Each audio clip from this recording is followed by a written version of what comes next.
Silakan kalau ada yang lain. Ada satu saja Bapak Ibu, tapi singkat ya. Silakan mungkin Pak. Assalamualaikum warahmatullahi wabarakatuh. Perkenalkan, nama saya Edi Safri dari Politeknik Pertanian Negeri Payakumbuh. Terima kasih pertama sekali saya mengucapkan kepada BRIN dan kepada Prof. Hairul Abrar yang telah mengikutkan saya sebagai anggota dari PKR ini. Walaupun sebelumnya saya sudah bekerja sama bersama Bapak Dr. Lisman dalam penelitian dan juga sudah ada publikasi kami. Yang ingin saya tanyakan, bagaimana kebijakan BRIN dalam pengelolaan jurnal? Kalau kita lihat di Kemendikbud itu ada pelatihan pengelolaan jurnal, dan kita memiliki informasi bahwa jurnal bereputasi di Indonesia ini yang Q1, Q2 itu sangat sedikit sekali, mungkin puluhan. Nah sekarang kalau ada PKR ini, luarnya itu adalah berupa paper yang terbit di jurnal bereputasi. Yang ingin saya tanyakan itu saja Pak, bagaimana kebijakan BRIN dalam mengembangkan jurnal nasional ini, targetnya menjadi jurnal bereputasi. Terima kasih. Assalamualaikum warahmatullahi wabarakatuh. Ya, terima kasih Mas Edi, dan terima kasih sudah kolaborasi ya dengan Lisman. Ya, Lisman itu junior saya dulu pernah satu pusat dengan saya ya. Jadi ini pertanyaan yang menarik ya. Jadi pertama saya kembalikan dulu. Tujuan utama kita melakukan riset ya, itu untuk mencari solusi. Ya kan? Mencari solusi yang belum ada. Sehingga solusi Bapak Ibu itu punya value, punya nilai.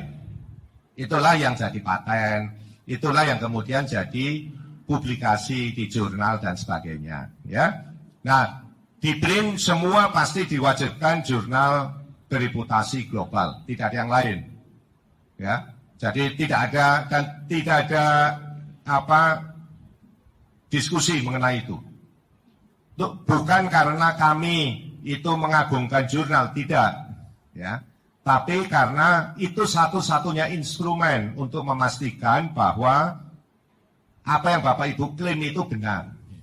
Karena sudah dinilai oleh komunitas sejawat yang keren-keren, yang nggak tahu dari negara mana saja itu, ya. Itu. Nah, tujuannya itu. Dan yang akan menjadi kontribusi untuk negara ini yaitu kebaruan-kebaruan yang Bapak Ibu hasilkan yang diakui global, ya. Karena riset itu harus global, nggak ada lokalnya, percuma kalau kita riset diakui lokal itu percuma. Sehingga tujuan kami bukan membuat jurnal, gitu ya. Jadi membuat jurnal itu bukan tujuan. Tujuannya adalah membuat Bapak Ibu mampu menghasilkan kebaruan yang keren-keren yang diakui global, ya kan? Bisa itu melalui paten yang di granted, bisa melalui publikasi di jurnal yang bereputasi tinggi. Ya, jadi negara ini akan diakui karena itu, bukan karena negara ini punya jurnal bereputasi tinggi yang bagus, ya kan? Kita mengakui Amerika bagus, Eropa bagus kan, Jepang bagus kan karena itu. Karena artikel-artikel keren-keren yang ditulis oleh periset-periset mereka itu. Bukan karena jurnalnya. Jurnal itu indikator kinerjanya, kalau saya bicara indikator kinerja ya, indikator kinerjanya publisher. Iya kan?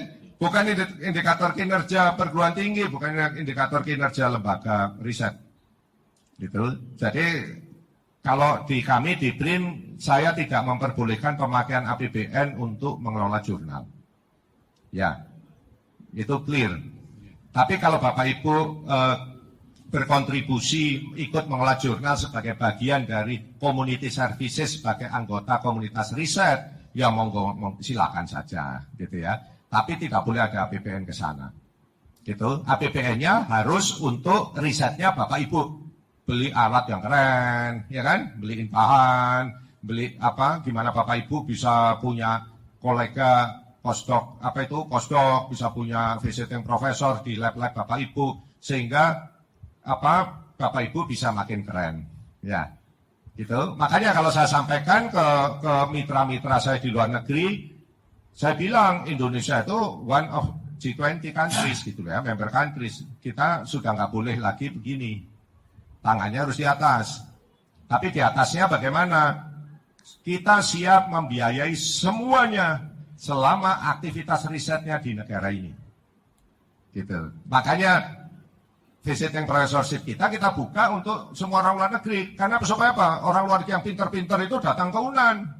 Kalau dia datang ke UNAN, dia memberikan multiplier efek yang jauh lebih besar. Dia bisa disuruh ngajar sama Pak Rektor, disuruh ikut nge-lab sama Bu Mimi, sama Pak Hairul misalnya kan. Dan mahasiswa di situ akan terinspirasi dan belajar dari dia. Karena itu kan ilmu yang nggak bisa ada textbooknya, itu harus learning by doing, gitu ya. Jadi selama itu di sini kita biayai. Nah, makanya saya sering dikomplain sama teman saya, ya ini, loh kalau kita keluar negeri, visiting luar negeri nggak dibiayai, tidak, saya bilang gitu. Tapi Anda kan smart, Anda kan orang-orang pintar. Bilang dong ke temennya, yuk ke sini, saya yang biayai. Tapi yuk cariin duit dong, kamu biayai teman saya ke situ gantian gitu loh. Itu namanya match funding. Ya, itu memperjualbelikan, mengkapitalisasi value. Ya Pak Asman ya. Ilmunya udah pas loh. Kira-kira begitu kan? Ya, ini ilmu tauke yang kita curi dari Pak Asman. Ya, kira-kira begitu ya.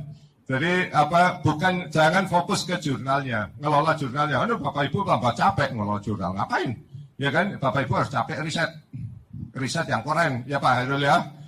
Nggak usah pusing mau jurnalnya siapa, nggak penting, ya kan? Ya, karena yang diacu itu nanti yang disitir kan, ya artikelnya, gitu kan?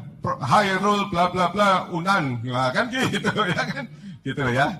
Ya Pak Edi ya, jadi gitu. Nama Polteknya harus dibikin berkibar sama dengan UNAN. Karena Bapak kan keren, bagus, ya kan? Gitu. Dan Bapak bisa masuk sini karena Bapak bagus. Yang kita lihat personal track record Bapak. Ya. Gitu. Baik. Terima kasih ya Pak Tri, Pak Edi. Demikian ya Bapak Ibu diskusi kita yang luar biasa, yang jarang-jarangnya sangat langka kita peroleh hari ini. Sangat berkah kita di Universitas Andalas ini Pak Tri. Terima kasih banyak ya Pak. Ya. Tapi